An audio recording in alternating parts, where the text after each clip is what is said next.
యేసుక్రీస్తు నామములో మీకు అందరికీ వందనాలు చెల్లిస్తున్నాను. అందరూ బాగున్నారా? శుభ శుక్రవారం శుభాకాంక్షలు మీకు అందరికీ. చిన్న ప్రార్థన చేసుకొని మనం ప్రారంభించుకుందాం. మహాపరిశుద్ధుడా నీకు వందనాలు దేవ. మరి రెండో మాటను కూడా ప్రభావ మీరు మాట్లాడుతున్నావు, తెలివి జ్ఞానం దయచేయండి. చెప్తున్నా నాకును విన్న అందరికీ ప్రభావ వెనుకలో దీవించి ఆచరించమని యేసు నామములో అడుగుచున్నాను తండ్రి, ఆమేన్.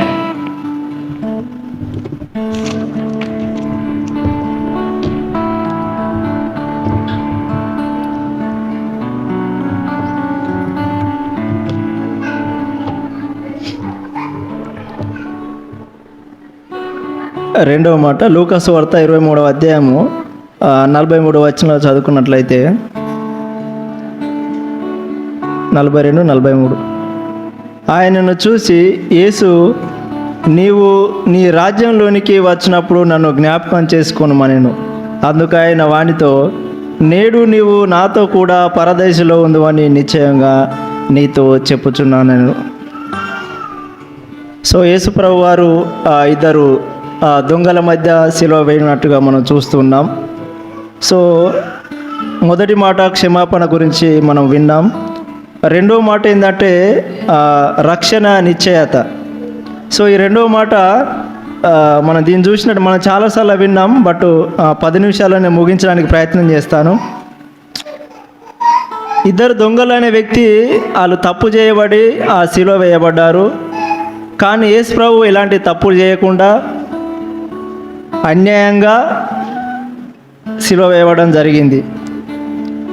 ఇక్కడ చూస్తే 39వ వచనంలో, వ్రేలాడు వేయబడిన ఆ నేరస్తులో ఒకడు ఆయన దూషిస్తూ, నీవు క్రీస్తువు కదా, నిన్ను నీవు రక్షించుకొనుము, మమ్మను కూడా రక్షింపమని చెప్పాను. అయితే రెండవ వాడు వాడిని గద్దించి, నీవు అదే శిక్ష విధిలో ఉన్నావు కనుక దేవునికి భయపడవా? మనకైతే ఇది న్యాయమే, మనము చేసిన వాటికి తగిన ఫలము పొందుచున్నాం, కానీ ఈయన ఏ తప్పిదమును చేయలేదని చెప్పి ఆయనను చూసి, యేసు, నీవు నీ రాజ్యంలోనికి వచ్చినప్పుడు నన్ను జ్ఞాపకం చేసుకొనుమనెను. అందుకు ఆయన వానితో, నేడు నీవు నాతో కూడా పరదేశంలో ఉందని నీతో నిశ్చయంగా చెప్పుచున్నానెను. సో ఇక్కడ ఇద్దరు దొంగలు తప్పు చేయబడి సిలువ వేయడం జరిగింది. యేసు ప్రభు ఇలాంటి తప్పు చేయకుండా సిలువ వేయబడ్డాడు.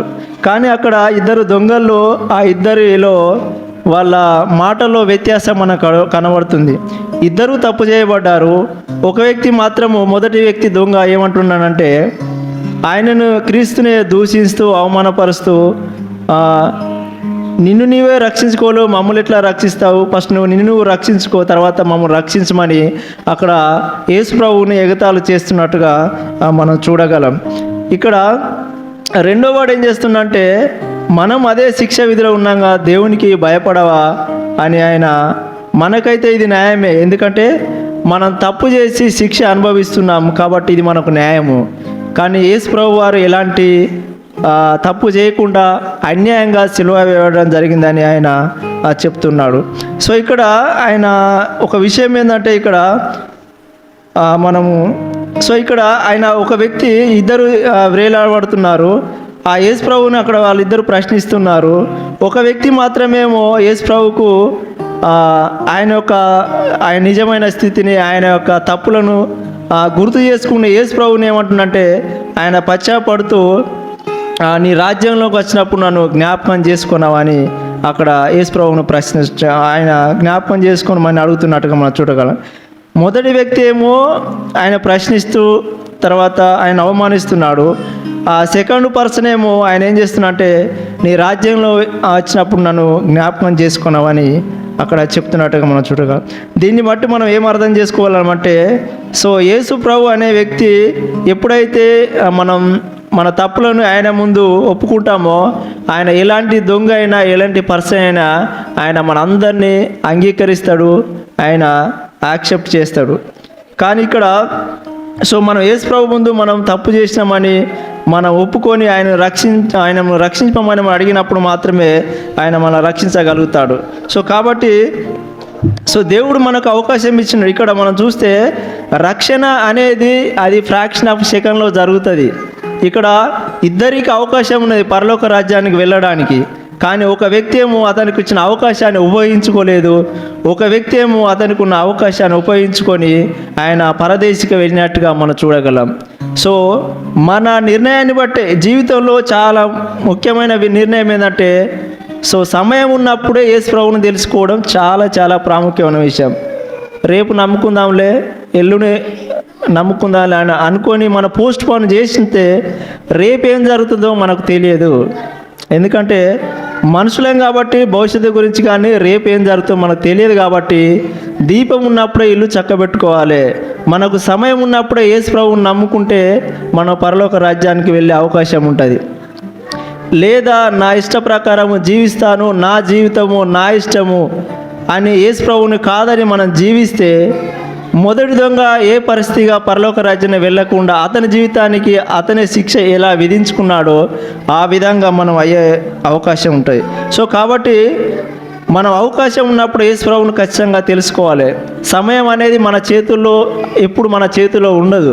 సో కాబట్టి ఈ అశాస్త్రమైన లోకాన్ని మనం ప్రేమిస్తూ ఇదే నిజమైన జీవితాన్ని అనుకొని యేసు ప్రభువును కాదని జీవిస్తే మొదటి వ్యక్తిలాగా మనం పరలోక రాజ్యానికి పోకుండా పరిస్థితి మనకు మనమే ఏర్పరచుకున్నట్టు అవుతుంది. ఒకసారి ఒక తమ్ముడు అన్ని ప్రోగ్రాంకు అటెండ్ అవుతూ అన్నీ చేస్తున్నాడు, కానీ ప్రభువుని నమ్ముకోలే. ఒక అన్న అడిగితే రేపు నమ్ముకుందాంలే, ఎల్లుండి నమ్ముకుందాంలే అనుకున్నాడు. కానీ మరుసటి రోజు రోడ్డు దాటుతుండగా యాక్సిడెంట్ అయింది. ఇప్పుడు ఆయన ఎక్కడికి పోతున్నాడు చెప్పండి మీరే. కాబట్టి రేపు ఏం జరుగుతుందో మనకు తెలియదు. కాబట్టి సమయం ఉన్నప్పుడు యేసు ప్రభువుని నమ్ముకొని మనం నమ్ముకుంటే పరలోక రాజ్యానికి పోతాం.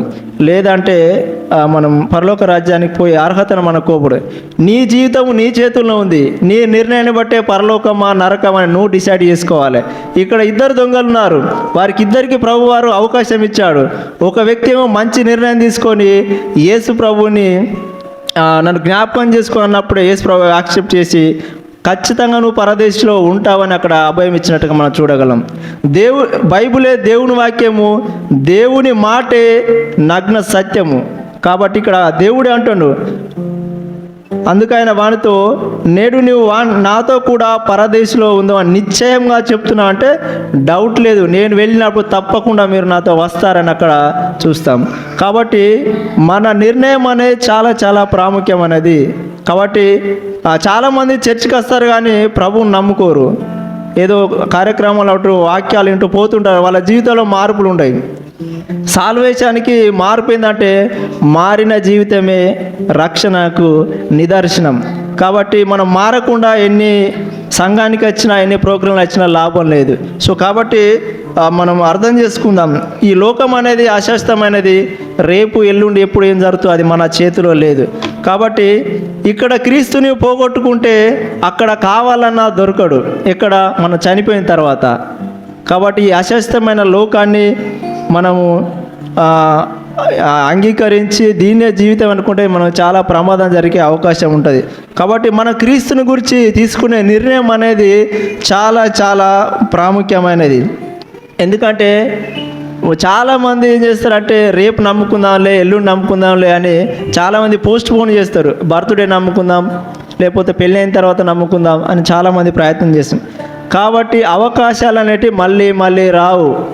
సమయం ఉన్నప్పుడే మనం యేసు ప్రభువుని తెలుసుకోవడం చాలా ప్రాముఖ్యం. సమయం దాటిన తర్వాత, చనిపోయిన తర్వాత మన కింద పడి బొర్ర అయినా యేసు ప్రభు మన దగ్గరికి రాడు, పరలోక రాజ్యానికి పోము. కాబట్టి సాల్వేషన్ అనేది చాలా ప్రాముఖ్యమైనది, రక్షణ అనేది చాలా చాలా ప్రాముఖ్యమైనది. సో కాబట్టి మనం తీసుకునే నిర్ణయం బట్టే నీ జీవితము నా జీవితం అనేది ఆధారపడి ఉంటుంది. ఇక్కడ దొంగలు వాళ్ళిద్దరూ తప్పు చేశారు, శిక్ష అనుభవిస్తున్నారు.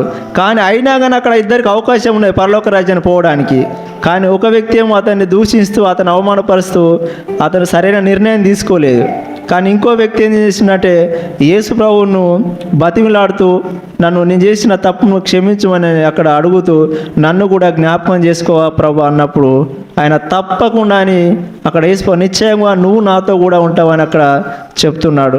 సో కాబట్టి మన నిర్ణయమే మన జీవితానికి నిదర్శనం, మన నిర్ణయమే రేపటి మన భవిష్యత్తు. సో కాబట్టి మనం యేసు ప్రభువుని మనం వాక్యం వింటున్నాం కాబట్టి మనం నిజమైన దేవుడు అని తెలుసు కాబట్టి మనం యేసు ప్రభువుని నమ్ముకుంటే మన జీవితాలు మారుతాయి. మనం మారితేనే పరలోక రాజ్యానికి పోతాం. మారని జీవితం పరలోక రాజ్యానికి అర్హులు కాదు అని దేవుని వాక్యం సెలవిస్తుంది. సో కాబట్టి ఈ లోకంలో అందరితో స్నేహం చేద్దాం, కానీ యేసు ప్రభువుని ఎక్కువ ప్రేమిస్తాం. దేవుడు వాక్యం చెప్పినట్టు మనం జీవించడానికి ప్రయత్నం చేద్దాం. సో కాబట్టి ఇంకెవరైనా యేసు ప్రభువుని తెలుసుకోకుండా ఉంటే సో మనం యేసు ప్రభువుని నమ్ముకుందాం. నమ్ముకోవడం అంటే ఓన్లీ చర్చికి వచ్చి పోవడం కాదు, మన జీవితాల్లో మార్పు వచ్చినట్టు మాత్రమే అప్పుడు మన పరలోక రాజ్యానికి పోతాం. సో కాబట్టి నా జీవితము నీ నిర్ణయంలో ఉంది, నా జీవితం నా నిర్ణయంలో ఉంది. సో కాబట్టి ఈ రెండో వ్యక్తి ఏ విధంగా యేసు ప్రభువుకి ఆ బతినాడు పరలోక రాజ్యం. చాలామంది ఇక్కడ ఏమంటారు అంటే అతను బాప్తిసం తీసుకోలే కదా అంటే అక్కడ సమయం లేదు. బాప్తిసం అనేది ఈ భూలోక సంబంధించింది, మన రక్షణ అనేది పరలోక రాజ్యానికి సంబంధించింది. కాబట్టి మనం ఆలోచన చేద్దాం. మళ్ళా ప్రభువుని నమ్ముకున్న తర్వాత కూడా బాప్తిసం కూడా మనం లేట్ చేయొద్దు, ఎందుకంటే మన అవకాశం ఉన్నది కాబట్టి. ఈ భూలోకం సంబంధించింది అయినప్పటికీ మనం బహిరంగా నేను యేసు ప్రభువుని నమ్ముకున్నాను చెప్పడానికి మాత్రమే మనం బాప్తిసం తీసుకుంటాం. అక్కడ అవకాశం లేదు కాబట్టి అక్కడ అతను తీసుకోలేదు. సో మనం ఇక్కడ అవకాశం ఉంది కాబట్టి మనం లేట్ చేయకుండా సో ప్రభువుని నమ్ముకొని సో ఏ విధంగా రెండో వ్యక్తి మంచి నిర్ణయం తీసుకొని ఆయన పరదేశంలో వెళ్ళిండో. పరదేశి అంటే మనం చనిపోయిన తర్వాత మనం మరణించి తిరిగి లేచేంత వరకు వేచి ఉండే స్థలమే మనం పరదేశి అని మనం బైబిల్లో చెప్పబడుతుంది. సో కాబట్టి సో మనం ఎన్నోసార్లు దేవుని వాక్యం వింటూ ఉంటుంటాం. సో ఎన్నో వయసాలు మన దేవుని వాక్యాన్ని బోధిస్తూ ఉంటుంటాం. కాబట్టి సో ఇంకెవరైనా మన ప్రభువుని తెలుసుకోకపోతే సో మనం ఆయన సొంత రక్షణగా అంగీకరించి ఏ విధంగా రెండో వ్యక్తి పరలోక రాజ్యానికి చేరిండో సో ఆ విధంగా మనం మంచి నిర్ణయం తీసుకుందాం. ఆ దేవుడి వాక్యాన్ని దీవించుగాక. ఆమేన్.